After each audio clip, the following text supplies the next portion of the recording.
Ya, selamat siang, selamat datang Pak Datu. Pada kesempatan kali ini Selamat memberikan siang. ya akan menyampaikan topik hot. Sebenarnya topik klasik, tetapi masih masih relevan banget dan masih rasanya masih hangat terus ya. Jadi seperti barang panas itu. Dari zaman ke zaman tidak pernah usang topik tentang ateisme terutama di Indonesia ini. Maka waktu saya serahkan sepenuhnya kepada Pak Datu. Silakan, Pak. Baik, Mas Krisma. Ini untuk waktunya sampai berapa menit ya, Pak Krisma ya? Totalnya mentok-mentok ya maksimal tuh setengah sampai sampai setengah dua begitu ya kalau sampai dengan diskusi ya. Oke, Eh, setengah dua dengan diskusi. ya saran Baik, saya mungkin selang-seling kalau misalnya habis menyampaikan materi berhenti sejenak mungkin ada yang mau tanya atau berdiskusi terus kalau tidak ya lanjut lagi boleh begitu boleh macam itu lebih oke. baik. Ya, baik. Nanti kita santai saja ya, teman-teman ya, Ya, untuk ngobrol soal ini. Kalau ada yang mau ditanyakan, silakan langsung ditanyakan. Sebelumnya, mungkin saya perlu menegaskan dulu bahwa posisi saya di sini adalah menerangkan argumen-argumen tentang ateisme ya, bukan mengkampanyekan ateisme gitu ya. Jadi jangan disalahpahami ya. begitu. Saya akan menjelaskan tentang fenomena ateisme. So, nanti kita akan kurang lebih ketemu dengan ide-ide ya tentang apa yang kita kenal sebagai ateisme. Mungkin dari teman-teman ada yang pernah mendengar atau pernah punya kawan yang ateis atau pernah pernah hidup sebagai ateis misalkan. Saya rasa itu pengalaman yang menarik tentu saja ya. Karena biasanya yang saya kenal ya, teman-teman ada teman yang ateis gitu ya, itu dia punya apa ya, punya proses pencarian gitu ya yang dia gulati dalam menghayati kehidupan religiusnya begitu. Oke, saya izin untuk share screen. Kemarin tadi itu saya sudah membagikan barusan, mohon maaf ya karena baru selesai presentasi tentang itu ateisme yang akan saya bawakan. Nanti kalau misalkan kita ada cukup waktu, kita akan mendalami salah satu ide. Jadi ada beberapa ide yang saya berikan di situ, tapi kita akan coba mendalami salah satu ide yang mungkin nanti bisa membantu kita untuk memberikan gambaran yang lebih utuh ya tentang salah satu ide ateisme. Jadi benar seperti yang dikatakan Pak Krisma ya, ini adalah sebenarnya berangkat dari keraguan yang sangat kuno ya. Di zaman Yunani kuno itu sudah ada beberapa filosof yang mengatakan misalkan bahwa dewa-dewi, kalau dulu kan gambaran tentang teis, ketuhanan, itu nggak melulu soal Tuhan yang tunggal ya, seperti pada agama-agama Yahudi dan keturunannya, tapi teis itu juga tentang dewa-dewi begitu. Nah, di zaman dulu ada seorang filosof Yunani yang sudah ngomong bahwa jangan-jangan dewa-dewi itu hanya merupakan proyeksi saja ya. Jadi proyeksi itu semacam ide yang muncul dari tradisi-tradisinya manusia. Kenapa begitu? Karena dia melihat dewa-dewinya orang Ethiopia itu digambarkan sebagai dewa-dewi yang berhidung pesek gitu ya. Lalu dewa-dewinya orang Yunani itu ya digambarkan seperti orang Yunani. Lalu dia mengatakan nanti kalau misalkan kuda atau anjing itu punya dewa-dewi, pasti dewa-dewinya juga bentuknya kayak anjing atau kuda begitu ya. Nah, itu gambaran tentang salah satu keraguan paling awal. Nanti ini akan dilanjutkan oleh Protagoras misalkan yang mengatakan Yunani kuno juga begitu ya. Kaum sofis, kaum yang dibenci pada waktu itu ya. Itu mengatakan bahwa ya terkait dengan Tuhan itu kita tidak bisa untuk menentukan ini benar atau keliru ya. Manusia hanya punya sedikit waktu begitu ya untuk bisa mengenali hal-hal seperti ini gitu. Artinya hidup kita di dunia itu terlalu singkat untuk bisa mengenali yang seperti itu. Oke, maka saya coba share screen teman-teman, apakah sudah terlihat? Ya, eh, kalau teman-teman melihat gambar di depan tentang yang saya sampaikan di situ itu maksudnya adalah biasanya ateis itu akan cenderung dilawankan dengan religius gitu ya. Orang yang ateis tidak mungkin dia orang yang religius meskipun nanti kita bisa melihat ya bahwa ada pandangan-pandangan baru sebenarnya terkait dengan ini. Tapi pada dasarnya memang ateis ateis awal-awal itu merupakan bentuk penolakan ya terhadap keyakinan agama gitu ya, keyakinan akan ketuhanan tertentu yang ada konteksnya teman-teman. Jadi ada saat-saat di mana itu muncul dan nanti kita bisa melihat bahwa background itu juga akan menentukan sikap-sikap apa yang kemudian muncul dari para pemikir ateis ini. Jadi maka saya akan lanjutkan ya. Semoga nanti kalau ada gangguan mohon nanti teman-teman mengingatkan terkait dengan share slide. Oke, kita nggak bisa memungkiri bahwa ateisme modern begitu ya itu lahirnya memang didorong oleh zaman modern. Jadi modernitas di sini mungkin teman-teman kemarin-kemarin sudah mendapatkan juga ya bahwa kalau di filsafat kita menyebut modernitas, maka modernitas itu merujuk pada suatu era munculnya cara berpikir yang baru gitu ya, ditandai oleh pencerahan, ditandai oleh renaissance ya. Nah, dengan cara berpikir baru itu maka bisa dikatakan cara berpikir ini yang nanti mendorong munculnya ateisme, mendorong munculnya keraguan-raguan akan eksistensi Tuhan. Kita bisa melihat salah satu gejala yang paling nampak itu zaman modern itu dimulai setelah berakhirnya abad pertengahan ya.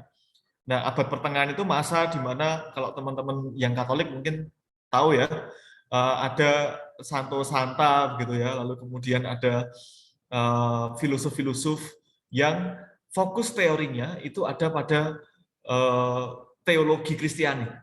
Fokus filsafatnya itu adalah kalau dia punya akal gitu ya, maka akalnya itu diarahkan pada bagaimana saya membuktikan keberadaan Tuhan, bagaimana saya menghidupi iman akan Tuhan begitu ya. Nah, akal itu tugasnya pada waktu itu adalah menjadi pembantu ya, menjadi pembantu bagi agama gitu ya. Nah, lalu paradigma itu bergeser pelan-pelan karena banyak peristiwa ya. Salah satu hal-hal yang terjadi pada waktu itu harus diakui bahwa tradisi-tradisi agama sendiri itu muncul sebagai tradisi yang semakin lama nampak semakin kurang bernilai. Kenapa? Karena misalkan pada waktu itu banyak perebutan kekuasaan yang berpusat di gereja. Misalkan. Lalu kalau teman-teman pernah mempelajari tentang revolusi Prancis ya, di revolusi Prancis itu diceritakan tentang penyerbuan penjara Bastille, yang di situ salah satu akar-akarnya juga karena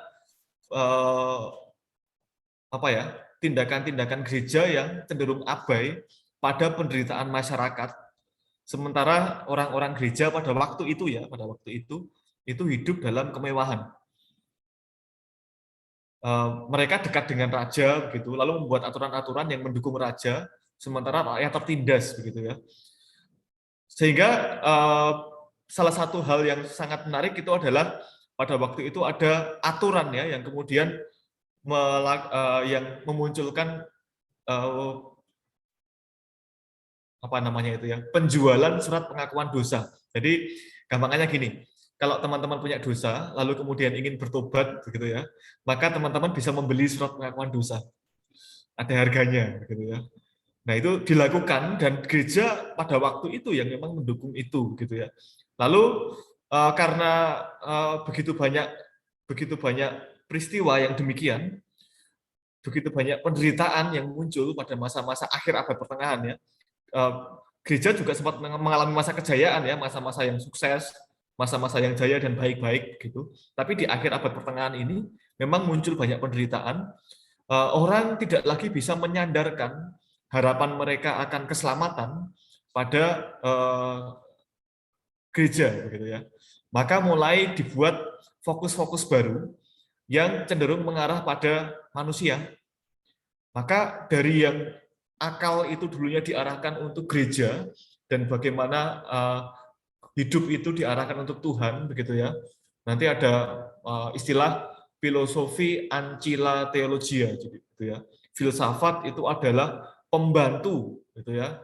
Filsafat itu adalah alatnya teologi. alatnya ilmu tentang bagaimana kita mengenal Tuhan, alat untuk mengenal Tuhan. Tapi seiring dengan peristiwa-peristiwa itu, maka mulai bergeser paradigmanya. Kita butuh yang lebih konkret nih. Kita butuh supaya bangsa Eropa yang kacau balau ini, dan yang sekarang sedang terkena, pada waktu itu ada wabah juga ya, mirip seperti sekarang ya, Black Death namanya. Lalu juga ada musim dingin yang cukup panjang. Kita butuh yang lebih konkret, yang bisa menyelesaikan masalah kita. Karena di waktu-waktu kita menderita ini ternyata orang-orang yang mengaku beragama itu justru asik dengan dirinya begitu ya, asik berebut kekuasaan dan lain-lain. Lalu maka banyak yang mulai berfokus pada bagaimana pikiran itu dipusatkan lagi menuju pada antropologi gitu ya, itu pada manusia. Maka dari yang dulunya itu semua itu ada untuk Tuhan begitu ya, maka sekarang akal pikiran ini dimaksimalkan justru untuk manusia. Nanti muncul pemikirannya Francis Bacon misalkan dengan metode eksperimennya ya yang terkenal, bagaimana dia mencoba untuk bereksperimen dengan macam-macam hal lalu menghasilkan barang-barang yang berguna, benar-benar berguna secara konkret ya dalam kehidupan. Lalu di situ mulai kemudian lahir juga sains modern ya yang semakin terpilah-pilah. Nah, paradigma antroposentris ini nanti bisa juga menjadi akar gitu ya. Jadi dari munculnya ateisme. Dalam antroposentrisme, manusia itu yang menjadi pusat ya. Lalu ada pandangan lain yang muncul pada waktu itu karena peristiwa-peristiwa itu, peristiwa-peristiwa di mana banyak orang menderita itu, kemudian kecenderungan iman itu mengarah pada deisme. Deisme itu ketika Allah dipandang sebagai makhluk yang maha tinggi, maha besar, sebagai pencipta, tapi dia dipandang seperti pembuat jam, gitu ya. Ketika jam sudah selesai, maka jam itu bisa berjalan dengan sendirinya, dengan mesin-mesin di dalamnya. Nah, pun juga dalam pandangan deisme, Allah dipandang seperti itu ya. Dia sebagai pencipta, tapi setelah dia menciptakan, dia tidak lagi ikut campur tangan dalam urusan-urusan duniawi ini. Dunia akan berjalan dengan sendirinya, gitu ya, sesuai dengan apa yang sudah dibuat oleh Allah, gitu. Lalu paham kemajuan dan saintisisme. Jadi anggapan bahwa ya kita harus lebih maju dari ini, gitu ya. Zaman kita harus semakin progresif ini ya, nggak boleh seperti ini terus. Kita harus beranjak dari zaman ini, begitu ya. Dan juga saintisisme ini sudah kita bahas di pertemuan awal-awal dulu ya, ketika kita bahas positivisme, filsafat ilmu itu sudah banyak kita bahas dari pemikiran Auguste Comte bahwa pemikiran manusia itu berevolusi, teman-teman. Jadi pemikiran religius itu akan berubah menjadi pemikiran yang metafisis, lalu nanti terakhir puncaknya itu adalah dia menjadi semakin positivis, atau kita bisa mengatakan semakin ilmiah masyarakatnya. Gitu ya. Maka anggapan ini memunculkan asumsi bahwa ya tahap religius, tahapnya orang beragama, itu hanyalah tahap-tahap awal ya, sebelum manusia bisa semakin maju pikirannya dan mencapai tahap saintisisme, mencapai tahap positivistik, mencapai tahap ilmiah.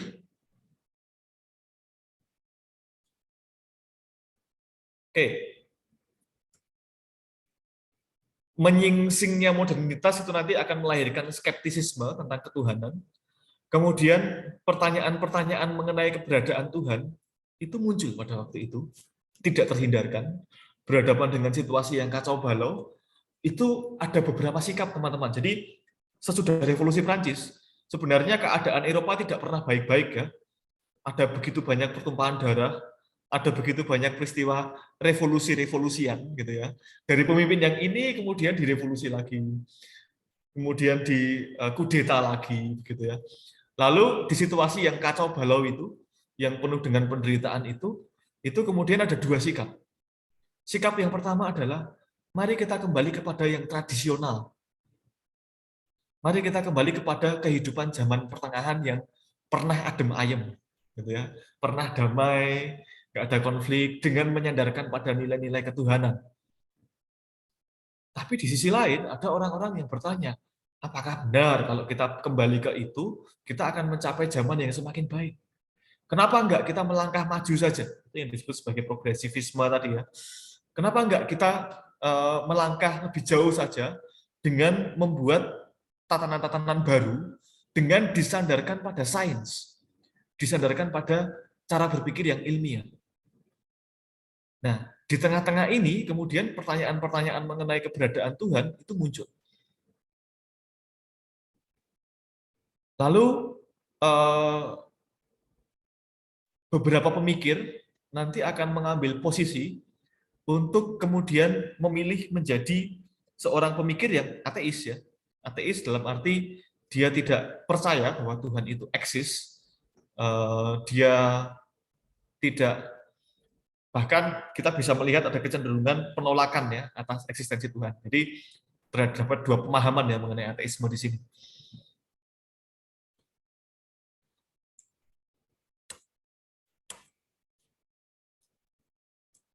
Oke. Mohon maaf, ini screen-nya agak error, jadi tadi terlambat gitu ya. Nah, maka kita bisa merujuk bahwa istilah ateisme sebenarnya lekat dengan istilah teisme. Kalau teisme itu adalah kepercayaan bahwa Tuhan ada, orang-orang beragama itu sebagian besar ya, saya nggak pernah mendengar ya, ada orang beragama yang tidak percaya Tuhan, begitu ya. Maka orang beragama itu biasanya penganut teisme ya, dia percaya bahwa Tuhan ada, dan dalam hal ini seringkali kemudian hidup ini bersandar pada kepercayaan itu. Sementara ateisme itu, kata A dalam ateisme itu adalah menunjukkan negasi ya, menunjukkan kebalikan dari teisme, bahwa Tuhan itu tidak ada. Nah, kita bisa melihat ateisme ini dalam dua bentuk sikap. Yang pertama, ateisme sebagai suatu kesimpulan. Setelah saya mencari, bergulat dengan akal budiku, kemudian aku mencapai kesimpulan bahwa Tuhan tidak ada. Maka ada prosesnya ya teman-teman ya, proses berpikir, proses melihat lebih jauh, proses untuk meneliti mungkin, gitu. Lalu kemudian kesimpulannya adalah Tuhan tidak ada. Tapi juga bisa dilihat juga sebagai penolakan. Pokoknya Tuhan tidak ada. Gitu ya. Penolakan itu ya saya menolak kalau Tuhan ada. Dalam hal ini maka kita bisa melihat sikap-sikap ateisme itu punya dua kecenderungan itu minimal. Nah, sampai di sini dulu. Mungkin ada yang mau didiskusikan. Nggak terasa sudah cukup banyak ya. Ya, silakan. Kalau ada yang mau bertanya atau diskusi dari yang sudah disampaikan, monggo.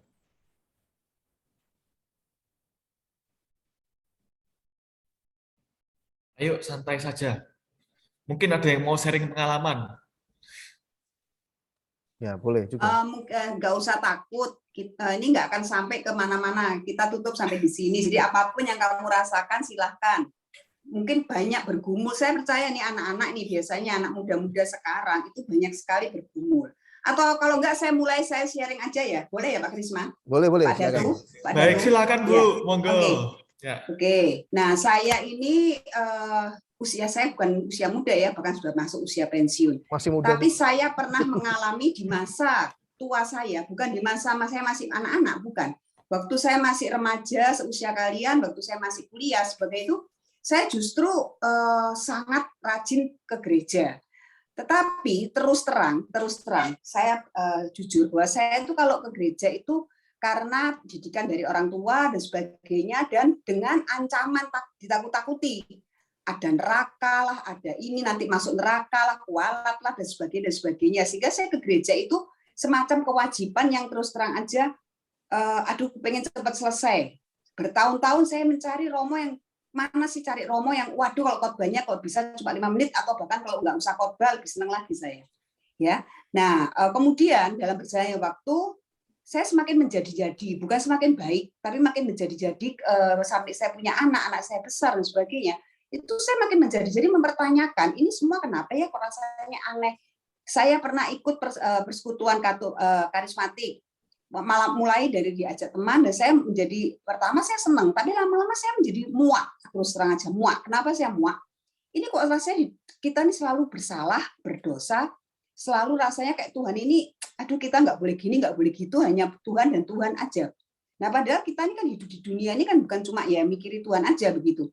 Dan saya tidak berani dan tidak boleh bertanya hal-hal yang bergumul di dalam pikiran saya.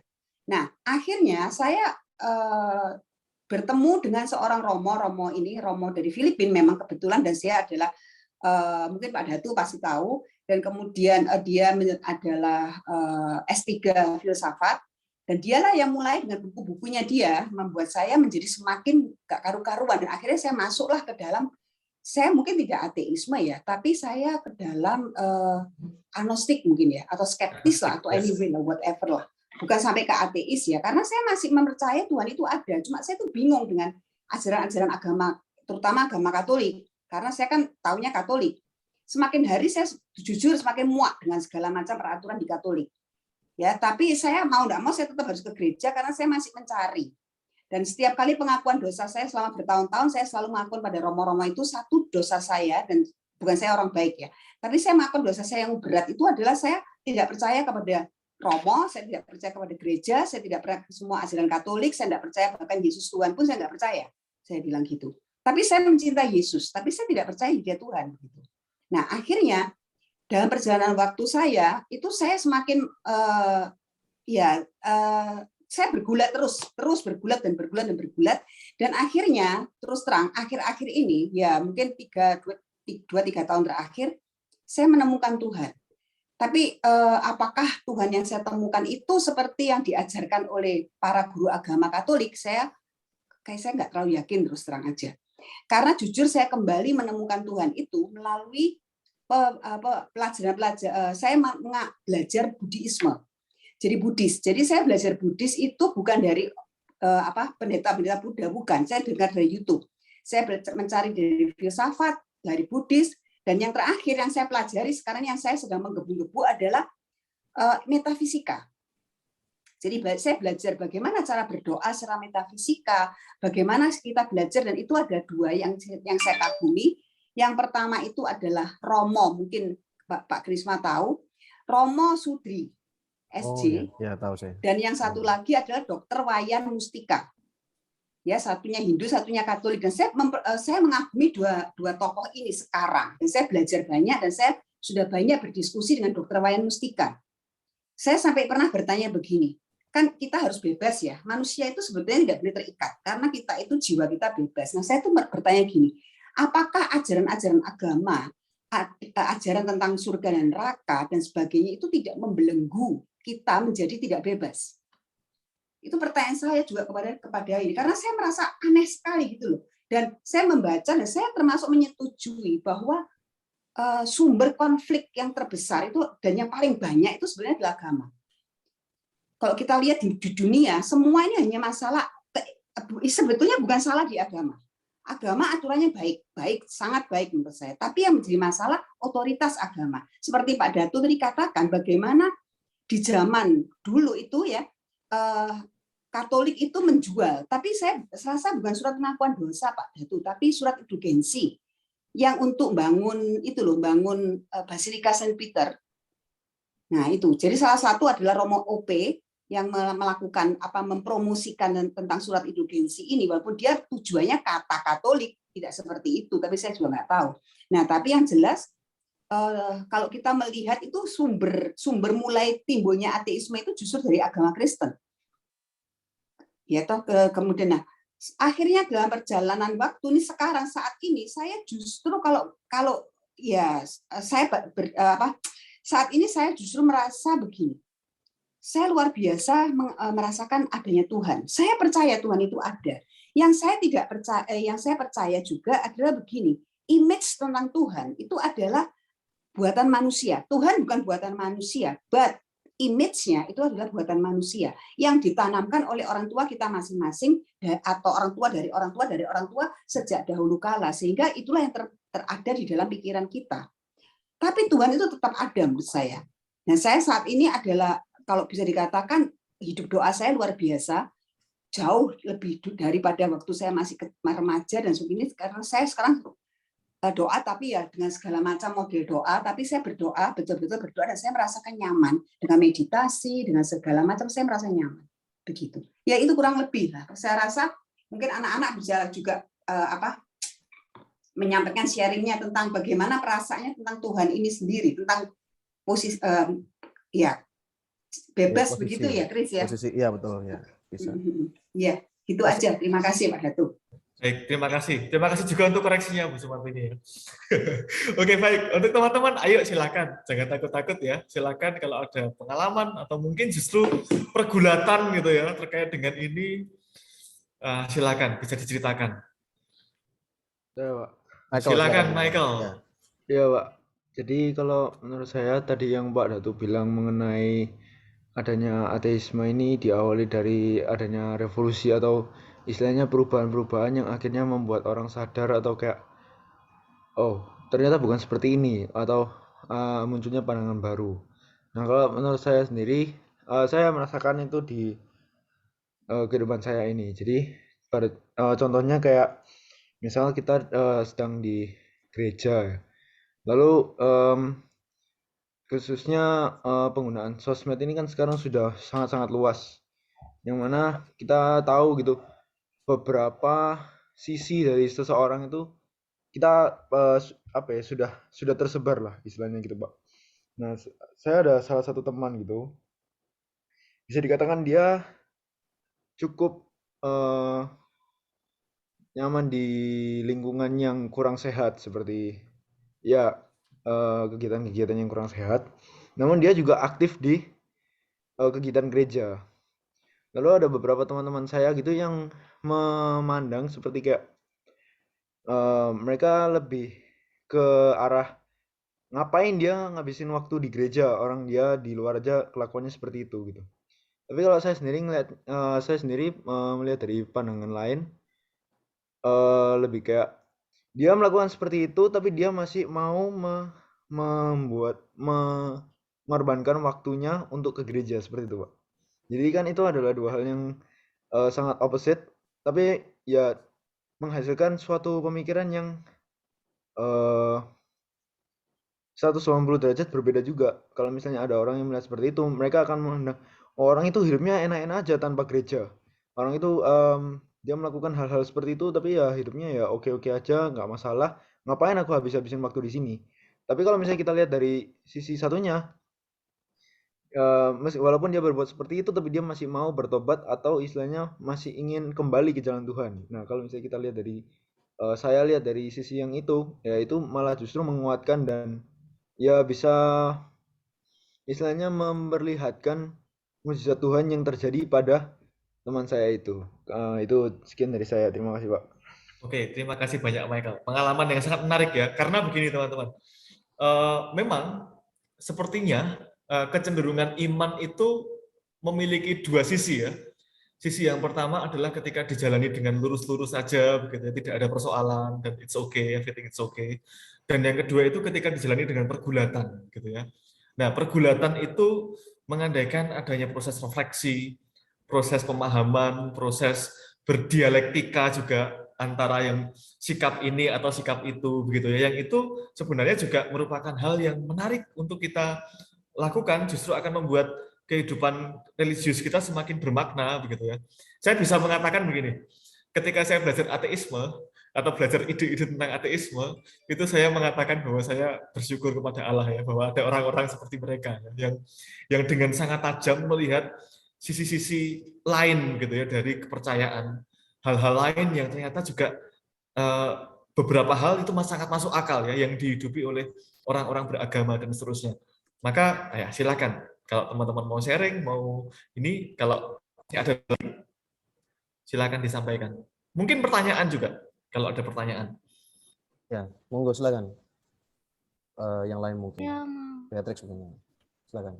Tapi Silakan. agak ngelik nggak apa-apa ya. Saya juga Nggak apa-apa, masih suara itu masih enak kok suaranya. Nggak Masih jelas. gimana ya, bingung mulanya sih, tapi kayak berapa ya, dari semenjak corona gitu kan kita jadi orang yang gabut ya. Kita eh, nggak gitu banyak melakukan aktivitas kegiatan fisik gitu kan. Terus semenjak itu aku jadi kayak nggak tahu mau ngapain, bingung juga, lebih banyak waktu luang. Terus suatu ketika aku kayak kepikiran itu kayak sebenarnya Tuhan itu ada nggak sih? Tapi dalam artian kalau Tuhan ada, kenapa dia bikin kita sulit?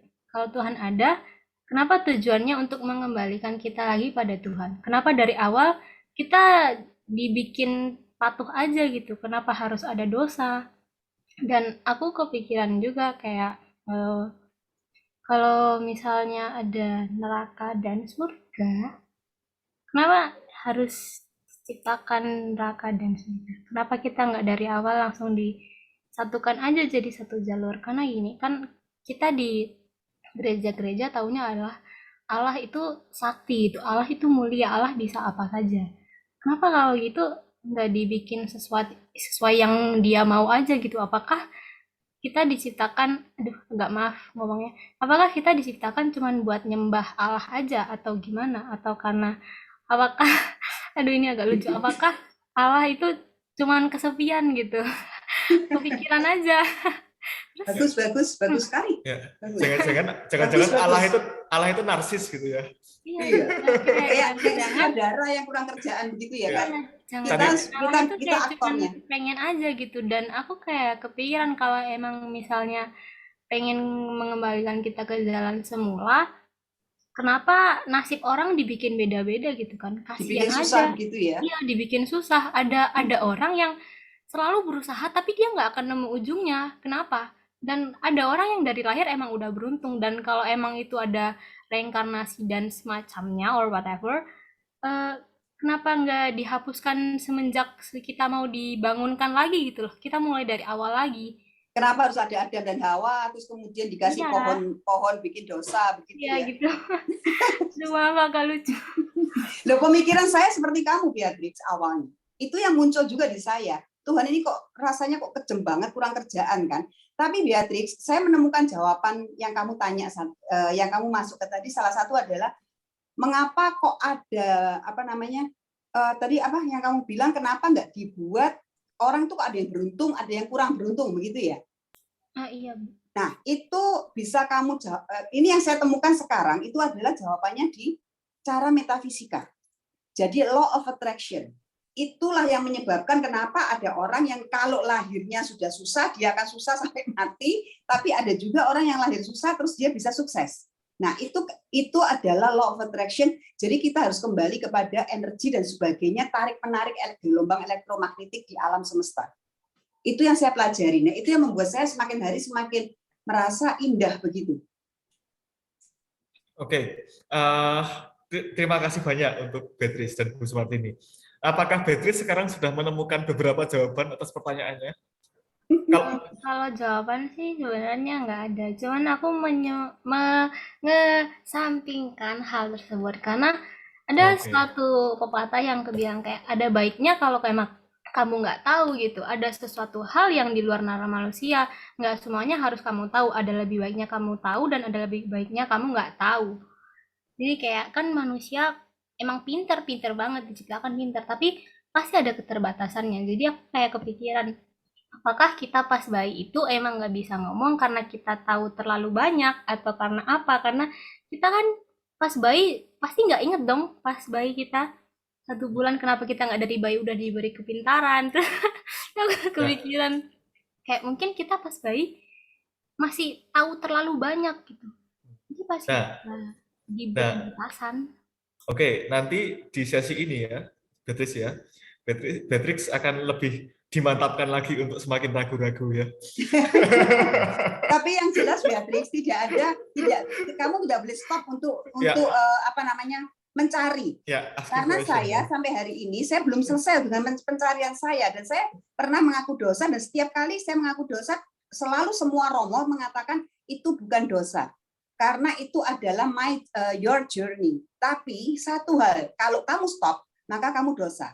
Tapi kalau kamu terus mencari, kamu tidak dosa. Karena pada suatu hari diharapkan kita ketemu dengan pencarian kita. Jadi kamu nggak apa-apa Beatrice, kamu boleh, saya nggak tahu agamamu Katolik atau Kristen, tapi silahkan untuk kamu mencari, kamu jangan ikut pepatah itu tadi. Pepatah itu bukan jelek, tapi menurut saya nggak ada salahnya kamu mencari sesuatu. Memang pengetahuan manusia terbatas, tapi saat ini batasnya sampai di sini. 10 tahun lagi batasnya akan lain, 10 tahun lagi batasnya akan makin maju gitu. Jadi kita nggak bisa bilang, oh ya udahlah kita pasrah deh terbatas, nggak bisa. Saya nggak setuju dalam hal itu. Menurut saya kamu harus mencari dan tidak ada salahnya untuk mencari. Oke, ini ada satu orang resen, silakan Sari. Sari ini Sari, alumni. silakan. Ya, alumni silakan datang. Silakan Sari di unmute. Kalau bisa open cam juga open cam akan lebih. Ya, lebih baik. Oke. Kalau bisa open cam lebih baik sih. Sari. Halo. Halo, ya dengar suaramu. Betul. Sudah Oke. Jadi ceritanya begini. Sebetulnya agama itu masih relevan nggak sih sama kebutuhan kita sekarang gitu? Karena kan begini, kalau misalnya kita bahas soal zaman dulu, terus tentang ya tadi yang seperti disebutkan oleh Bu Tini gitu kan, kok Tuhan kok kejam banget, itu kan menurutku karena mungkin ya manusia zaman segitu peradabannya belum maju sehingga segala sesuatunya mesti diajarin satu persatu, maka ya sebagai bagian dari folklore mungkin ya, makanya muncullah suatu perintah yang biar diturutin, kelihatannya otoritasnya tinggi, maka dikatakan sebagai perintah Tuhan gitu ya. Makanya ada pengaturan di sana, pengaturan kehidupan sosial di sana. Tapi seiring dengan kemajuan zaman, penelitian tentang kehidupan sosial juga banyak, terus penelitian ilmiah juga banyak. Apakah aturan-aturan yang diterapkan agama itu masih perlu gitu? Karena contoh ginilah sederhana. Kalau aturan di agama Samawi kan ada ya harus menghormati orang tua, gini itu segala macam. Tapi makin kesini kan makin kelihatan ya kita belajar juga psikologi, banyaklah literaturnya di Google gitu kan. Ada toxic parents, terus ada toxic family, hubungan toxic itu kan banyak. Terus apakah peraturan seperti itu masih berlaku gitu? Jadi ya apakah agama masih relevan ya dengan kebutuhan kita sekarang? Karena seringkali juga kayak gini, misal menghambat juga, contoh kayak kita dilarang untuk ber-KB. Lah, ini kebutuhan sosial kita tuh mendesak loh untuk KB, bahkan free child itu child free itu kan juga Oh iya, child free itu lagi musim sekarang. Nah, terus ya apa gitu loh, maksudnya untuk melestarikan keturunan ya zaman segitu mungkin ya karena dunia masih terasa begitu luas gitu kan, akhirnya mau beranak-anak silakan gitu, karena memang dongengnya seperti itu yang ditularkan secara turun-temurun gitu kan. Nah tapi sekarang mobilitas sudah gampang, terus juga ada orang-orang yang bahkan bisa beli pulau sehingga kita nggak bisa memasuki pulau itu seandainya pulau kita penuh gitu kan, bahkan sampai mau pindah ke luar planet gitu. Terus apakah masih relevan? Itu sih kalau yang sampai saat ini masih saya pikirkan. Terus sama itu lagi gini, jadi kapan hari itu ya itu juga kayak ini hipnosis itu juga dalam tanda kutip saya pernah ikut sebuah kelas kursus ya, itu ada seorang romo juga yang dalam tanda kutip mengharamkan hipnosis gitu, karena ya itu tadi kayak menghilangkan kesadaran, terus juga penelitian ilmiahnya segimana gitu, karena dikhawatirkan ketika kita tidak sadar itu kayak dimasuki sesuatu atau apa kayak gitu, sehingga jadi kontra dengan ilmu pengetahuan juga. Terus sama ini kapan hari itu kan saya sempat iseng ya belajar aja tentang tarot gitu. Padahal tarot yang saya pelajari itu adalah bagian dari psikologi proyeksi. Karena saya juga memang ada minat sedikit gitulah di bidang psikologi. Jadi dan saya menikmati itu, untuk mengeksplor itu. Tapi dikatakan sebagai, oh ini ramalan, ini segala macam loh. Sekarang kalau kita ada test, misal kita interview di suatu perusahaan gitu ya, mau melamar sebagai karyawan, terus ada test, terus ada human house test, kayak gitu, itu kan juga bagian dari psikologi proyeksi. Ini sekarang masalahnya gambarnya itu sudah ada, tinggal diproyeksikan aja, kita pilih yang mana kan gitu ya, itu yang menggambarkan alam bawah sadar. Terus apanya yang disebut ramalan gitu? Apa bedanya dengan gambar yang kita orek-orek sendiri? Kayak gitu, dan itu dikatakan nggak boleh gitu karena ramalan itu tadi. Terus jadi sebetulnya sampai sejauh mana sih kita masih membutuhkan agama? Itu sih kalau sharing dari saya. Terima kasih. Ya, terima kasih Sari. Silakan Pak Datu. Oke, baik. Terima kasih teman-teman. Dari Beatrix tadi sebenarnya kita sudah membahas satu pemikiran ya, yaitu pemikiran dari salah satu tokoh ateisme yang terkenal juga, yaitu Albert Camus, yang ngomong soal situasi penderitaan dan relevansi dari Tuhan. Lalu dari Sari tadi, ya sebenarnya kita juga sudah membahas satu filsuf juga itu ya, yaitu Nietzsche. Nietzsche itu akan mempertanyakan habis ya soal ini, atau katakanlah dia yang akan memaklumatkan begitu ya, bahwa dalam karyanya ya, sebagai dalam karya itu dia memaklumatkan bahwa ya God is dead gitu ya. Tapi minimal kalau untuk sekarang kita mau cari relevansinya, kenapa penting untuk membahas ini, justru kita bisa berangkat dari apa yang dikatakan Bu Sumartini tadi. Di tempat kita berada itu begitu banyak orang yang mengaku memiliki iman ya, beragama dengan cara tertentu, dan persis cara untuk cara untuk kemudian beragama itu banyak sekali yang memang berujung pada persoalan-persoalan ya, entah itu kekerasan, entah itu diskriminasi, entah itu kemudian ujungnya adalah bahkan mungkin suicide bomber dan seterusnya. Justru disinilah kita masih relevan untuk membahas agama, karena itu masih dihidupi oleh manusia, minimalnya itu. Tapi nanti kalau kita mau ngomong soal, lalu soal iman bagaimana Pak? Gitu ya. Soal iman itu saya masih berpikir bahwa begini, minimalnya begini. Kita ngomong soal iman, itu kita ngomong soal bagaimana kita memaknai hidup kita dan membaca peristiwa-peristiwa hidup kita dalam keseharian, begitu ya. Yang memang nggak harus selalu ditampakkan dengan sesuatu yang sangat dogmatis, gitu ya.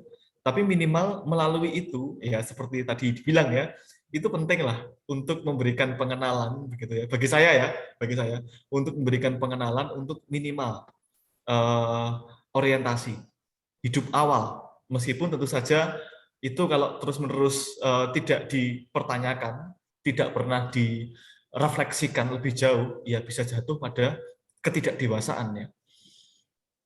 Nah, maka bagi saya refleksi-refleksi tentang iman itulah yang dibutuhkan sebenarnya.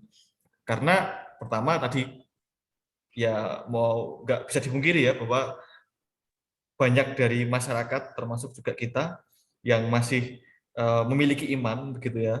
Lalu juga mereka seringkali apalagi kalau diserang gitu ya, diserang imannya gitu ya, itu bisa sangat reaksioner gitu. Nah, justru penting bagi kita untuk mencari penjelasan-penjelasan, merefleksikan dengan kemungkinan-kemungkinan dialog juga. Dengan kemungkinan-kemungkinan diskusi apa yang bisa kita sampaikan. Ateisme itu menyumbang banyak ya pada perkembangan agama, terutama agama Katolik dan Kristen mungkin ya. Karena ide-idenya, kritik-kritiknya itu akan kemudian disikapi. Kalau teman-teman pernah membaca ensiklik ASG gitu, ajaran sosial gereja, beberapa di antaranya misalkan atau mungkin pernah mendengar tentang apa namanya itu saya lupa, pertemuan para uskup itu apa namanya, konsili. Nah, Konsili. Itu adalah bentuk-bentuk bagaimana gereja juga berkomunikasi dan mendengarkan juga apa-apa yang menjadi kegelisahan gitu ya. Artinya minimalnya itu bisa menjadi pembelajaran bersama, dialog bersama yang penting untuk hidup bersama kita gitu ya. Di tengah pluralitas hidup ya, yang dimana ada banyak orang yang beragama maupun tidak. Kurang lebih begitu dulu ya untuk ini. Sebenarnya ini tugasnya untuk yang pertemuan ke depan ya tentang iman ya. Tapi ya sementara saya jawab itu dulu. Tapi untuk hari ini kita akan memperkuat keraguan kita, memperkuat keraguan. Keraguan akan Tuhan ada. Ya, atau tidak. Ateisme dulu. Fokus Ya. ateisme. Oke. Kita Tapi yang dikatakan nih saya tambahin sedikit untuk Ya. Sari itu saya rasa memang sebetulnya ada beberapa romo Katolik yang cukup bijak ya. Nah, yang ditanyakan oleh yang dilakukan oleh romo yang ditemui oleh Sari tadi itu yang membuat sekarang itu semakin banyak ya aturan-aturan gereja, aturan-aturan agama itu yang membuat anak-anak muda sekarang yang tidak bisa dipungkiri ya. Medsos itu sekarang terbuka lebar,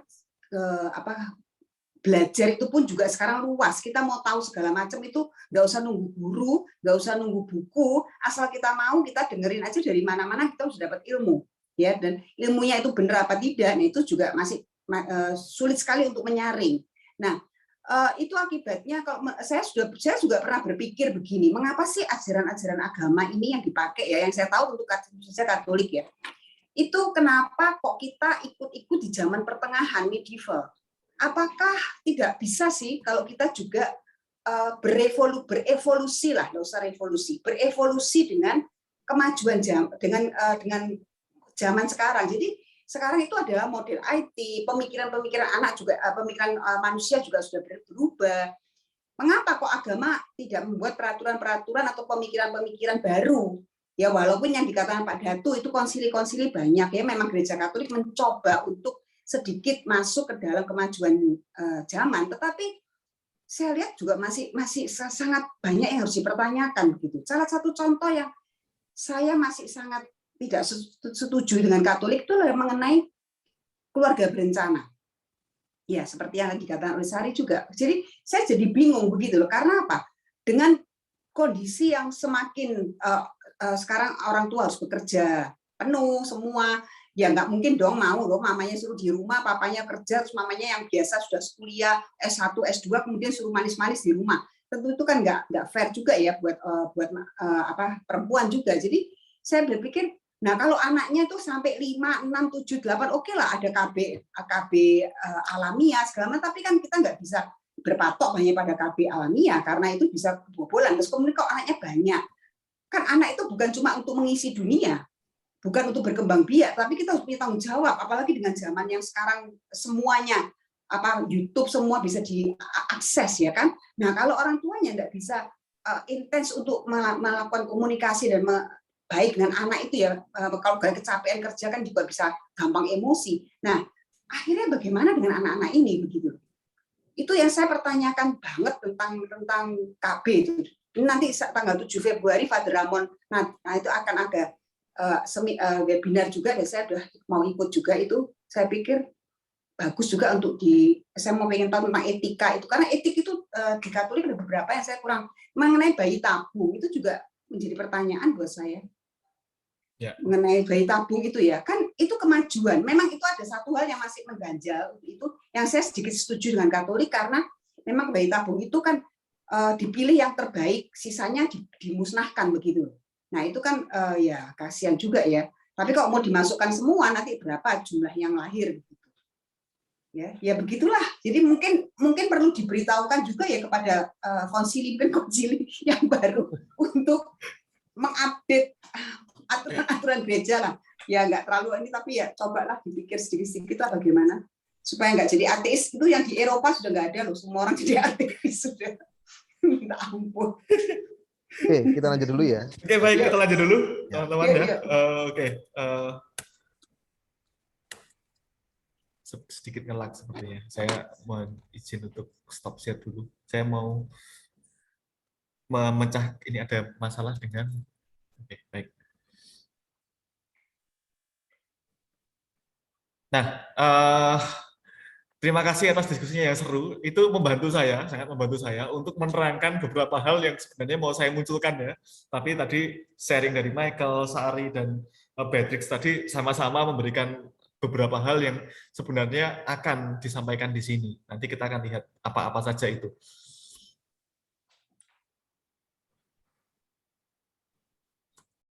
Oke, ini adalah beberapa tokoh yang sangat terkenal ya karena pandangannya terkait dengan ateisme. Jadi sebenarnya mereka itu nggak secara spesifik ngomong soal ateisme, kecuali Feuerbach ya. Feuerbach itu adalah tokoh yang memang salah satu fokusnya tentang ateisme. Tapi mereka adalah tokoh pemikir yang pemikirannya macam-macam gitu ya. Tapi salah satu konsekuensi pemikirannya adalah pada akhirnya nanti tentang ateisme. Oke, misalkan yang pertama itu yang paling kiri ya, pojok itu ada Feuerbach. Feuerbach itu nanti akan berpendapat ya bahwa agama, sosok Tuhan dengan sifat-sifatnya itu tidak lain merupakan proyeksi diri manusia. Harusnya manusia itu punya nature atau katakanlah apa ya, unsur-unsur alamiah ya yang terkandung dalam sosok Tuhan itu, yaitu yang maha baik, yang apa namanya, yang bijaksana, yang adil, dan seterusnya ya. Tapi karena manusia tidak mampu untuk mencapai itu, kemudian mereka mengalienasikan sosok ideal mereka itu ke dalam sosok di luar diri mereka, yaitu Tuhan. Gitu ya. Jadi menurut Feuerbach, bukan Tuhan yang menciptakan manusia, tetapi manusialah yang kemudian memikirkan dan menciptakan Tuhan melalui proyeksi tadi. Itu pandangannya Feuerbach. Lalu di sebelahnya itu ya, yang tengah itu adalah salah satu tokoh yang sangat terkenal tentu saja. Kalau kita ngomong soal teori politik ekonomi, ya, orang ini sering dikenal sebagai Mbah Jenggot ya. Dia dedengkotnya begitu dan seringkali dianggap tokoh berbahaya. Nah, ya komunis ya, dia salah satu pelopor komunisme ya, dari dia Karl Marx. Nah, dalam diri Karl Marx ini dia juga punya pandangan yang lebih terkait dengan masyarakat, karena memang concernnya dia itu terkait dengan masyarakat ya. Dengan dia punya pandangan yang materialis, hal yang konkret itu adalah hal-hal yang memang harus material ya. Dasar dari segala sesuatu itu adalah yang material. Pengetahuan kita itu datangnya melalui perjumpaan kita, persentuhan kita dengan yang material ini. Lalu dia menganggap bahwa agama itu menjadi salah satu unsur yang nanti akan disebut sebagai suprastruktur atau bangunan atas yang dirancang sedemikian rupa untuk membuat orang patuh pada tatanan masyarakat. Jadi supaya kita itu tunduk pada suatu tatanan masyarakat. Jadi apa yang dikatakan oleh Sari tadi, nah itu mirip dengan apa yang dikatakan oleh Karl Marx ya, terkait bagaimana agama itu salah satu tujuannya adalah mengatur orang. Tapi Karl Marx itu lebih sinis lagi menanggapinya ya.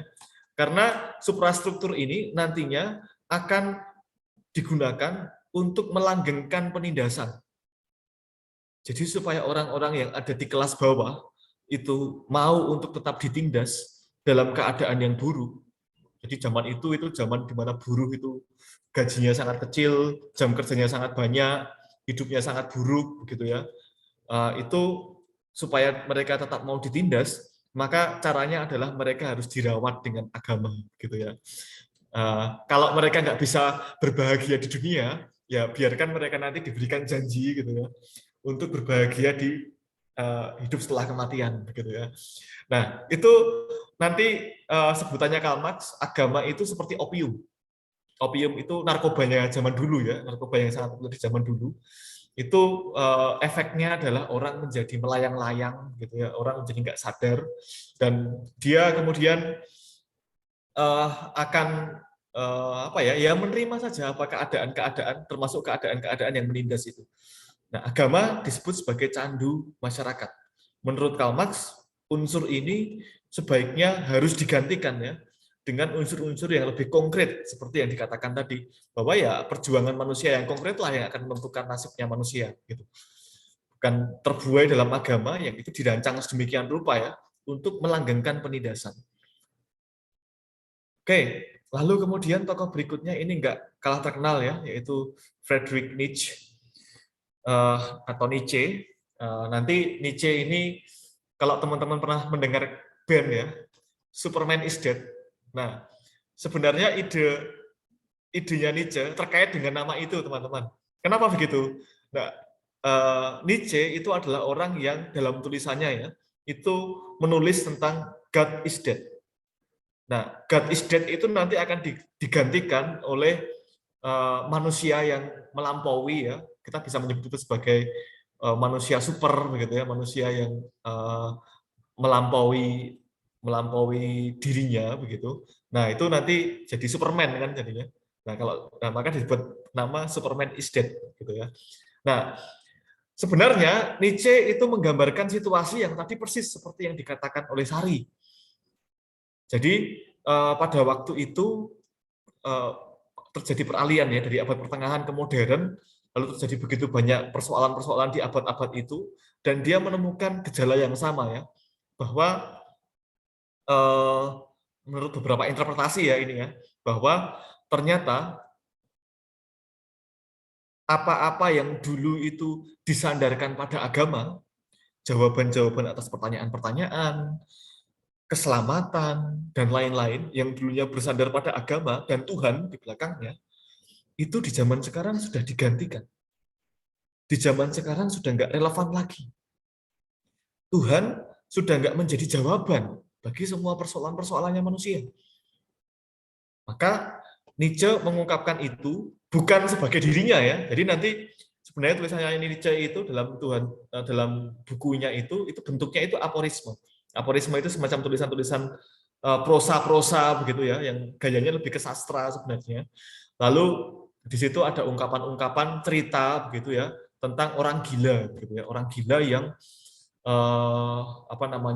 pada waktu itu turun ke tempat ramai, lalu tiba-tiba dia berteriak-teriak ya, Allah telah mati gitu ya.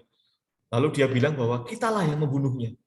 Maksudnya kita yang membunuhnya itu apa? Ya kita yang sudah tidak yang sudah tidak menyandarkan segala macam bentuk jawaban, harapan, keselamatan pada Allah, itulah yang membunuhnya. Ya. Nah, itu pemaklumatan Nietzsche mengenai Allah telah mati, yang cenderungnya kita bisa melihat bahwa nuansanya lebih ke historis sebenarnya ya.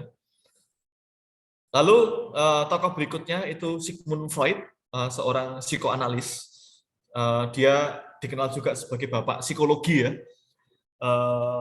yang memperkenalkan bagaimana kesadaran kita itu begitu dipengaruhi oleh apa yang disebut sebagai pre-consciousness. Saya nggak bisa menerjemahkan pre-consciousness sebagai bawah sadar gitu ya, tapi sangat dipengaruhi oleh apa-apa yang tidak kita sadari ya, tapi ada dalam mungkin memori kita yang terpendam begitu ya. Itu contohnya kayak gini. Kalau teman-teman itu pagi-pagi mau berangkat sekolah misalkan atau kerja, teman-teman pasti secara otomatis itu bangun begitu ya, lalu kemudian mengerjakan sesuatu itu bukan dengan penuh kesadaran ya, kadang-kadang cuma sekedar sambil lalu aja, lalu kemudian tiba-tiba sudah berangkat gitu. Nah, ini menunjukkan bahwa tidak semua dalam hidup kita itu kita jalani dengan sadar. Ada banyak hal yang sebenarnya kita lakukan itu dengan lebih kuat menekankan aspek pre-consciousness ya, apa yang ada di balik kesadaran itu. Nah, dalam pemikirannya soal ateisme, nanti Freud itu akan bilang, mengkaitkannya ya dengan gejala neurosis. Jadi dia melihat apa yang dilakukan oleh orang-orang beragama itu mirip dengan gejala yang terjadi pada orang-orang yang neurosis massal. Jadi orang yang sakit syaraf gitu ya, tapi terjadi secara massal. Itu mirip kalau teman-teman pernah mendengar ya, ada orang-orang yang berkumpul di satu tempat lalu kesurupan massal gitu ya. Nah, seperti itu. Nah, dia menganggap bahwa dengan demikian agama itu datangnya bukan seringkali ya, bukan melalui kesadaran, tapi lebih ke dorongan-dorongan pre-consciousness tadi, di balik kesadaran tadi, yang kita nggak tahu dari mana asalnya gitu ya. Yang seringkali sumber utamanya hanyalah soal ucapan orang tua, kata-kata pemuka agama, tapi ketika kita mendengarkan itu kemudian menjalankannya itu nggak kita sadari begitu ya. Contohnya ketika teman-teman itu berdoa, ya berdoa itu seperti ritual aja ya, ngomong aja. Tapi teman-teman tahu nggak apa yang teman-teman omongkan? Dihayati nggak apa yang teman-teman omongkan itu? Ya, seringkali nggak. Itu cuma kayak motorik aja ya, sudah otomatis karena sudah terbiasa, ya udah itu diomongkan, lalu kemudian, nah itu mirip dengan gejala tadi, neurosis, dan itu nanti pandangannya Freud ya, itu membuat agama itu dianggap oleh Freud sebagai bentuk ekspresi-ekspresi yang infantil, tidak dewasa, kekanak-kanakan. Lalu berikutnya itu ada lagi ateisme eksistensialis dari Jean Paul Sartre. Jean Paul Sartre ini adalah seorang tokoh eksistensialis dari Prancis ya, yang dalam pemikirannya tentang ateisme ya, dia menyandarkan itu pada dimensi kebebasan manusia. Jadi tokoh eksistensialis itu mengedepankan aspek kebebasan manusia. Manusia itu adalah makhluk yang pada dasarnya selalu bisa memilih, selalu punya pilihan ya. Dia selalu bisa menentukan dirinya, bisa mengambil jarak dari macam-macam yang membuat tidak bebas seperti insting dan lain-lain. Sehingga tindakan-tindakannya itu adalah tindakan yang seharusnya dia tentukan secara bebas. Tapi dengan demikian, karena dia memilih tindakannya, maka dia juga harus mempertanggungjawabkan tindakannya itu. Nah, ini mungkin sudah disampaikan ya dalam topik tentang kebebasan. Oke, mohon maaf, saya keliru menulis di situ ya, saya tipu. Harusnya di situ tulisannya bukan John tapi Jean, J-E-A-N, Jean Paul Sartre. Mohon maaf. Lalu satu tokoh lagi yang terkait dengan Jean Paul Sartre, ini sering dianggap sebagai muridnya ya, sering dianggap sebagai orang yang berkaitan dengan dia, yaitu Albert Camus. Albert Camus itu seorang novelis yang dia menceritakan juga membuat novel tentang pandemi ya, tentang sampar gitu. Ini harusnya ini ya. Lalu dalam pandangan Albert Camus ini mirip seperti tadi yang sudah diungkap oleh teman-teman juga ya. Jadi ini sangat meringankan saya sebenarnya ya, sharingnya teman-teman. Dia beranggapan bahwa kalau Tuhan itu maha baik gitu ya. Kenapa di dunia ini terjadi begitu banyak penderitaan? Ini sebenarnya pertanyaan klasik ya, bukan pertanyaan baru. Semenjak zamannya Agustinus sudah ada di awal-awal abad ketiga keempat ya Masehi. Lalu kemudian dimunculkan lagi oleh Camus. Bayangkan, kalau Tuhan ada, kenapa dia membiarkan banyak orang itu ada dalam keadaan yang menderita? Tadi Beatrix juga mempertanyakan ini ya. Kenapa begitu banyak orang yang sedemikian terlunta-lunta dan dibiarkan begitu saja? Kenapa ada yang orang semenjak lahir itu tidak punya peluang untuk menjadi atau merasakan kehidupan yang lebih baik lagi? Nah, itu yang jadi pertanyaan-pertanyaan dari Albert Camus. Kalau Tuhan memang maha-maha itu ya, maka bukankah seharusnya dia nggak bisa membiarkan hal yang semacam ini ada?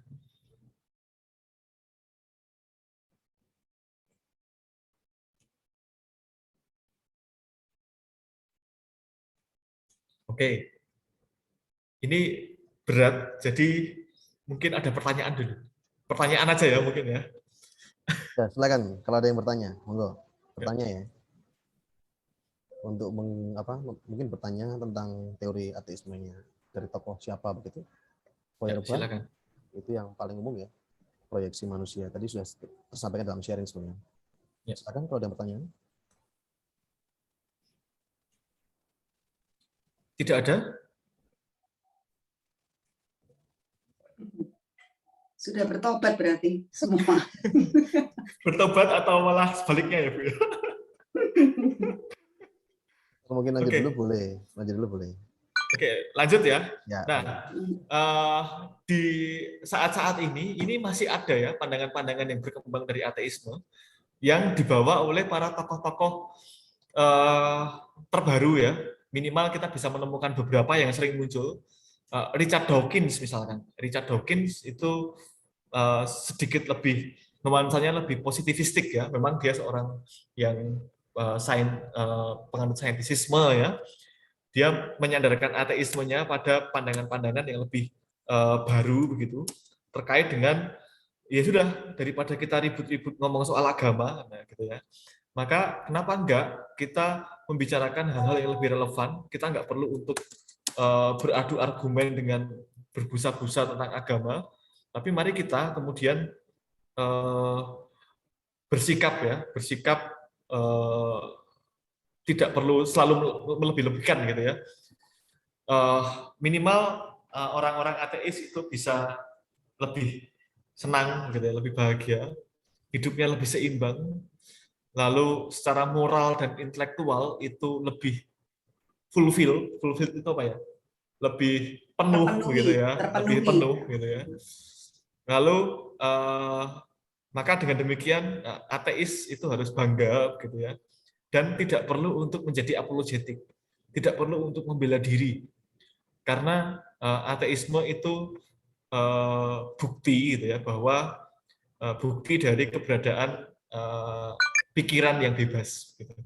Itu yang dikatakan oleh Richard Dawkins. Jadi jadilah ateis yang santai gitu ya, nggak perlu untuk berdebat, lalu teman-teman bisa membanggakan atau menghidupi hidup yang lebih chill begitu ya, lebih oke secara intelektual dan moral gitu. Lalu ada juga dari Sam Harris ya, dia mengungkapkan data di sini ya. Kenapa sih kok negara-negara yang level ateismenya itu tinggi gitu ya, itu justru malah lebih charitable gitu ya, lebih murah hati untuk memberikan bantuan-bantuan, lebih sejahtera gitu ya, dan bisa menerapkan social welfare. Social welfare itu semacam sistem bantuan-bantuan untuk masyarakat ya, yang diatur oleh negara. Bansos mungkin ya?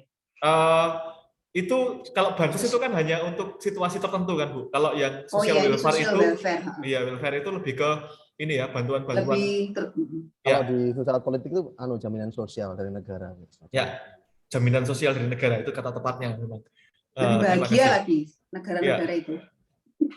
Ya, nah itu persoalannya, gitu ya. Maka ya kenapa enggak kita menghidupi untuk jadi negara-negara yang ateis, jadi orang yang ateis gitu ya, atau jadi ya masyarakat yang lebih ateis gitu ya. Itu yang dikatakan oleh ateisme baru gitu ya, yang memang ya berangkatnya kalau dari data ya dari kemungkinan untuk mengambil sikap atas itu.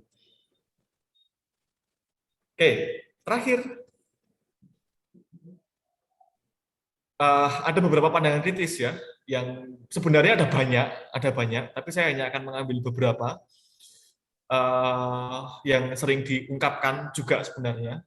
Pertama, ateisme itu seringkali berekses pada sikap penolakan.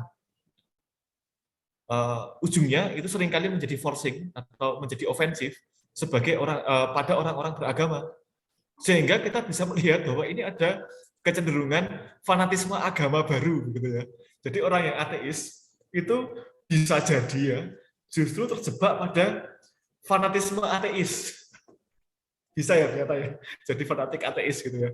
Nah, itu jadi semacam agama baru yang ideologis, yang kemudian juga jadi kurang sehat juga kalau kita gunakan itu untuk interaksi hidup bermasyarakat gitu ya. Lalu beberapa hal yang menjadi kesimpulan yang diambil oleh dalam argumen-argumen ateisme itu seringkali berangkat dari penyimpulan-penyimpulan yang mengeneralisir gejala-gejala. Misalkan tadi kita ngomong soal Karl Marx nih, dia menyebut bagaimana agama itu dijadikan alat gitu ya bagi kekuasaan untuk melanggengkan penindasan. Ya, dan itu efektif gitu ya untuk membuat orang-orang itu ketika bekerja dapat upah dikit nggak apa-apa, nanti supaya apa? Supaya upahmu besar di surga gitu ya. Ya kan? Lalu pembiusan itu namanya, pembiusan. Iya, makanya disebut opium ya. Ya, supaya kamu tetap senang meskipun menderita gitu ya. Lalu kemudian ketika nanti kamu hidupnya menderita di dunia, tenang. nanti masih ada kehidupan setelah kematian, sehingga kamu jangan khawatir. Kamu yang miskin dan menderita ini bisa tetap berbahagia. Gitu ya. Itu Nanti di surga. Apa yang ada di surga. Gitu. Nah kalau surganya nggak ada kan bingung sih juga. Nah itu bentuk ya tentang bagaimana kesimpulan-kesimpulan yang yang sering muncul dan dikritik habis oleh Marx ya, bahwa ini loh, ini jadi alat untuk menindas. Ini jadi alat untuk kemudian membuat orang-orang tidak mau bergerak meskipun dirinya sudah berada dalam himpitan-himpitan penindasan, begitu ya. Berada dalam keadaan-keadaan yang tidak bisa apa-apa. Tapi ada sisi lain yang sebenarnya tidak diungkap oleh Karl Marx, bahwa sebenarnya awal-awal gerakan pembebasan itu juga diinspirasi oleh agama. Agama-agama itu pada awal-awalnya seringkali juga menjadi asal mula dari perubahan-perubahan penting dalam peradaban yang nanti ujungnya adalah pembebasan. Ujungnya adalah juga kesejahteraan, situasi yang lebih baik. Gitu ya. Maka dalam hal ini apa yang dilakukan Marx itu mengeneralisir ya bahwa agama hanya melulu menjadi alat kuasa. Nah, ini nanti dikenal sebagai pandangan reduksionis ya. Reduksionis itu apa? Suatu argumen itu nanti akan disempitkan untuk kemudian dikenal sebagai dalam pandangan yang sempit ini. Ini yang reduksionis. Gitu ya. Mereduksi suatu pandangan yang besar untuk disempitkan lalu dijadikan ya ini jadi jelek gitu ya. Bagian-bagian jeleknya yang diungkap, tapi hal-hal lain yang juga ada di situ tidak diungkap. Gitu. Lalu terakhir, pembuktian mengenai ketiadaan Tuhan itu selalu merupakan postulat. Artinya tidak ada seorang pun yang bisa membuktikan ketiadaan Tuhan. Benar bahwa mungkin pembuktian empiris atau pembuktian ilmiah tentang keberadaan Tuhan juga tidak bisa dilakukan begitu ya. Tapi pembuktian mengenai ketiadaan Tuhan juga belum pernah dilakukan dan belum berhasil dilakukan. Ya, itu adalah andaian saja bahwa Tuhan tidak ada. Tidak bisa dibuktikan secara ilmiah juga. Oke, itu pandangan kritis terhadap ateisme dari argumen-argumen filosofis, saya rasa. Baik, saya rasa ini, mari kita lanjutkan lagi dengan diskusi dan ngobrol, karena saya yakin akan tambah seru ya, silakan. Yang terakhir itu catatan dari saya adalah pembuktian tentang ketiadaan Tuhan itu sebetulnya dia secara tidak langsung terpengaruh oleh andaian bahwa Tuhan itu ada ya. Jadi dia terjebak di situ. Iya, terjebak di situ. Jadi akhirnya dia membuat semacam andaian baru berdasarkan andaian yang lama. Ya, semacam itu. Jadi kalau memang tidak bisa dibuktikan, ya memang kalau kita mengatakan bahwa Tuhan itu ada, berarti bisa dibuktikan itu secara berpikir logis memang begitu. Atau sebaliknya begitu ya. Kalau misalnya mengatakan tidak ada Tuhan, ya perlu bukti empiris memang. Mereka terjebak di situ, mantap di situ. Maka andaian Tuhan itu ketika sulit dibuktikan, mereka mengatakan bahwa Tuhan itu tidak ada, dan ketika mereka membuktikan bahwa Tuhan tidak ada, mereka juga terjebak dalam pengandaian yang pertama sebelum mereka membuat andaian yang baru. Itu menarik kalau digaji lagi. Silakan kalau ada yang mau diskusi atau bertanya lagi, monggo. Mungkin tadi Afrika mau menyampaikan sesuatu ini. Afrika. Oke, silakan. Oke, Afrika. There you are. Halo. Kok ketawa sebelum apa-apa udah ketawa. Enggak. Biasa dia begitu, agak malu kalau ngomong. Opini sih sebenarnya. Ya, silakan. Jadi kalau dari saya sendiri, kan tadi kan saya kan juga sempat buka PowerPoint-nya itu. Saya baca-baca yang argumen-argumen ateism itu.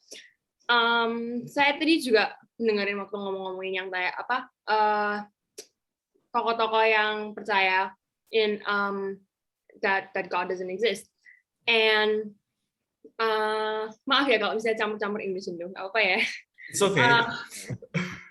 Yeah, so I personally would agree with most of them because, and I think earlier we were talking about Karl Marx, and he said that something along the lines that basically religion is kind of like, you could say it's kind of like the bane of society, something like that. And to be honest, like I kind of agree, because in my opinion, God is, it's something that we as humans created to become an answer to our own like questions and prayers to like the world, about the world, you know. And like, I guess because the world is becoming more modern, we also become to lose the need for God. So that's why I also agree with Friedrich Nietzsche, God is dead because of us, because with the evolution of zaman gitu, kayak semakin lama kita juga semakin modern, kita itu mulai nemuin kayak jawaban-jawaban ke permasalahan-permasalahan kita sendiri. And kita itu mulai sadar kalau misalnya itu sebenarnya kita, humans, we're the cause of our own problems most of the time. And that's why we still believe in God, you know, because a lot of us want to be able to pray that, oh, it's not true. We're not the cause of this. There's something out there that's making these problems for us, so that we don't have to face the fact that we are our own problem and we have to be able to fix it ourselves, you know? And we want to escape those problems. And, you know, like we, in an effort to escape those problems, we end up believing in something that we made ourselves. And another thing is that like, I ended up writing it down earlier. I wrote, God can be real. And yes, God is real. There's, I don't know if God is real, but like there's something out there, that's for sure. But religion itself, I think that was made by people to believe in something else, and so was God, you know. And also earlier we ended up talking about dosa, and personally I believe that dosa is a social construct, because dosa is what your moral compass makes it, you know. And people, especially many religions, they talk about like heaven and hell. And, you know, the question arises again, if God is that great of a being, then why would he make a heaven and hell? Because, you know, obviously, wouldn't God be great enough to let us all into the kingdom of heaven? If there is hell, then, you know, that's just torture for us, more torture. So I also believe that hell was another social construct made by humans to, you know, kind of like reform people, to make sure that they do things that are right, things that basically the church or any other, you know, like organization, religious organization wants them to do, so they can, you know, push them here and there. That's why I kind of agree with most of what these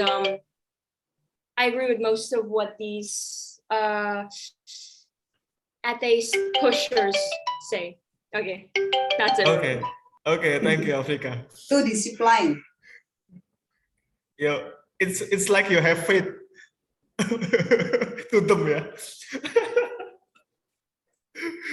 Oke, mungkin yang lain silakan. Ayo, Makanya itu, lagi. menurut saya, God is exist, but the image. Jadi seperti misalnya satu nyebut Tuhan, satu Allah, satu apa, ya tahu macam-macam itu kan hanya nama yang created by human, ya kan? Created by human. Terus kemudian Tuhan itu di atas, terus kemudian setan itu ada di bawah.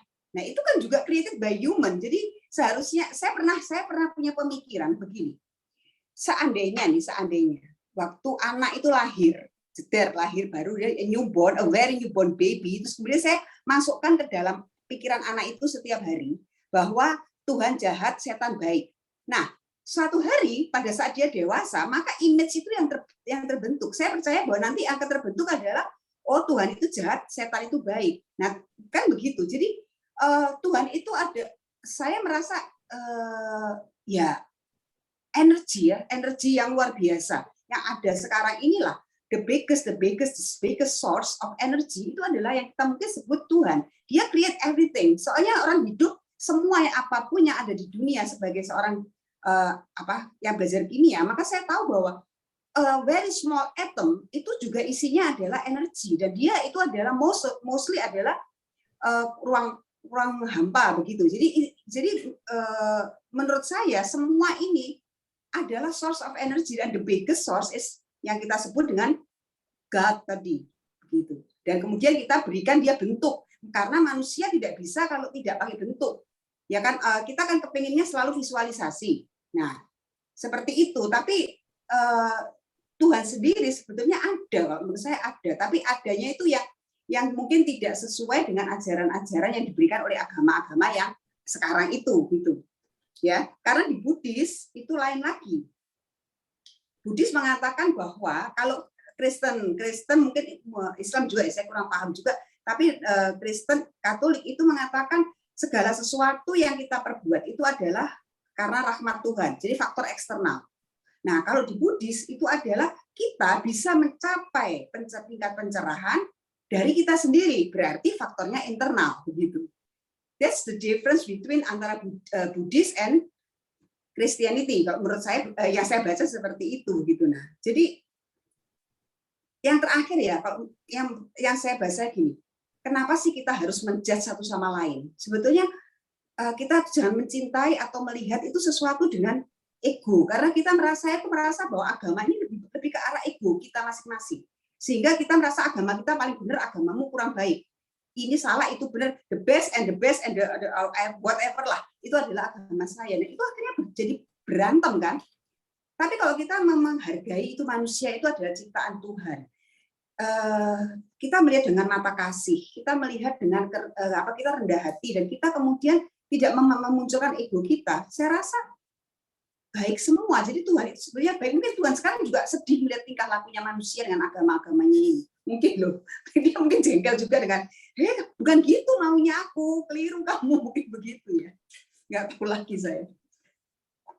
Tapi Bu, saya juga tadi sempat, Ibu tadi kan sempat mention soal the law of attraction. Saya tadi juga sempat kayak dengerin, saya agree with katanya Ibu about that, because like yeah, I really think that we are the makers of our own universe. So I think I have to give to you the link of YouTube from Dr. Wayan Mustika about the power of metaphysics.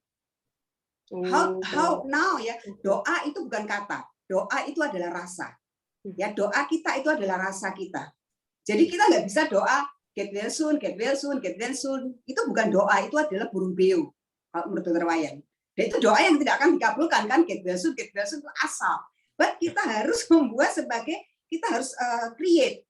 Nah, nanti saya akan kasih ke kamu linknya dari Dr. Wayan about the power of metaphysics, how to pray metaphysics prayer. Itu adalah model yang doa yang terakhir, yang paling update menurut orang-orang metafisik. Dan saya bisa memberikan, ini saya masih ada kerjaan yang lain, tapi saya sudah rencanakan bahwa saya akan memberikan bahwa ajaran Injil dengan ajaran metafisik itu ternyata sama. Jadi berarti Yesus yang 2000 tahun yang lalu mengajarkan mengenai doa, mengenai bagaimana kamu meminta, bagaimana nasibmu jadi baik, di Injil itu yang Yesus ajarkan 2000 tahun yang lalu, sekarang itu menjadi yang terupdate. Nah, kan luar biasa, saya bisa berikan ayat-ayatnya di Injil. Ini pas banget, ini tetap minggu depan bisa berikan. Nanti tunggu, belum saya siap, saya masih banyak kerjaan, mau ujian sertifikasi terus-menerus. Mungkin nanti kalau udah siap saya akan bagikan. Ya, luar biasa, makanya saya bilang saya mengagumi ajaran Yesus. Saya nggak tahu Yesus itu apa Tuhan atau tidak, saya nggak ngerti, tapi yang jelas ajaran Tuhan Yesus itu luar biasa menurut saya. Injil itu luar biasa. Mungkin kalau mau ya, misalkan minggu depan kan Pak Dato kan masih memberikan, tapi kan lebih ke eksistensi Tuhan ya, pandangan Soal eksistensi Tuhan. Thomas Aquinas, nah, ya, macam-macam. Ya. Ini semacam ya mau dianggap counter terhadap ateisme ya silakan, tapi ini lebih pada mencari kebenaran saja sebenarnya gitu ya. Nah, nanti mungkin Bu Tini di akhir mau memperkenalkan ya boleh, tidak apa-apa sekali. Belum lah, minggu depan nanti aku kalau keliru bisa kena pecat aku. Oke, baik. Boleh, nanti aku berikan dasarnya, basicnya aja langsung. Ya, tidak terasa ya waktunya sudah hampir habis, maka saya izinkan saya memberikan sedikit kesimpulan lagi untuk ini. Baik, terima kasih. Saya rasa beberapa dari teman-teman itu sudah menangkap apa yang disampaikan oleh argumen-argumen ateisme ini dan bisa melihat dengan baik bahwa gejala-gejala yang mereka lihat itu sedemikian relevan ya dengan kehidupan kita dalam kehidupan beragama juga, dan sedemikian menarik sehingga kita bisa menarik kesimpulan bahwa apa yang mereka katakan itu banyak yang masuk akal. Gitu. Dan kita bisa melihat ini sebagai kritik serius atas cara beragama. Kritik serius atas bagaimana orang menghidupi imannya. Lalu ujungnya adalah sikap ateis. Nah, sekarang di minggu depan, saya rasa ini sekaligus pengantar ya, kita akan mencoba untuk belajar dari sisa-sisa ya, residunya apa sih. Kalau tadi itu argumen tentang Tuhan itu sudah dihajar habis-habisan, begitu ya. Kita sudah menemukan banyak jawaban yang sangat masuk akal tentang bagaimana kehidupan beragama dan Tuhan itu sendiri, argumen-argumennya gitu ya. Itu bisa sedemikian diserang sedemikian rupa dengan banyak argumen, dengan banyak teori. Maka di minggu depan kita akan mencoba untuk melihat apa yang tersisa ya dari agama. Masih relevan nggak ya belajar agama? Kalau tadi teman-teman bertanya gitu ya, Sari tadi mempertanyakan itu. Nah, maka mari kita lihat apakah agama masih relevan. Dan seperti biasa, saya lebih suka kayak dialektika ya. Nanti biar teman-teman sendiri yang menyimpulkan ya. Dialektika terbuka kan. Ya. Macam refleksi sendiri begitu. Kesimpulan terbuka, berefleksi mencari Tuhan. Don't stop. Ya. Oke, saya rasa begitu. Terima kasih banyak atas partisipasinya dalam diskusi dan kehadirannya. Baik, terima kasih. Saya kembalikan kepada Pak Krisma. Ya, terima kasih Pak Datu sudah memberikan materi mengenai ateisme ya. Nanti kita akan ketemu lagi minggu depan dalam pembahasan mengenai jalan atau eksistensi menuju Tuhan begitu ya. Kita akan belajar banyak dan di situ kita akan melihat apakah masih relevan sungguh pemahaman soal Tuhan itu sendiri.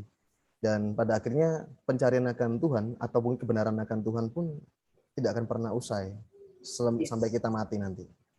Seperti itu. Oke, selamat siang semuanya. Selamat beristirahat. Tuhan nggak tahu memberkati atau tidak. Tergantung bagaimana masing-masing. Tutup dengan doa dong, please. Doa, ya ampun. Ini bukan biara, Bu. Ranah netral di sini ya. Oke, terima kasih semuanya. Terima kasih, terima kasih. Terima kasih atas partisipasinya ya. Selamat siang. Terima kasih Pak, terima kasih Bu. Ya, mari. Terima kasih Pak. God bless you. God bless you. Gayeng.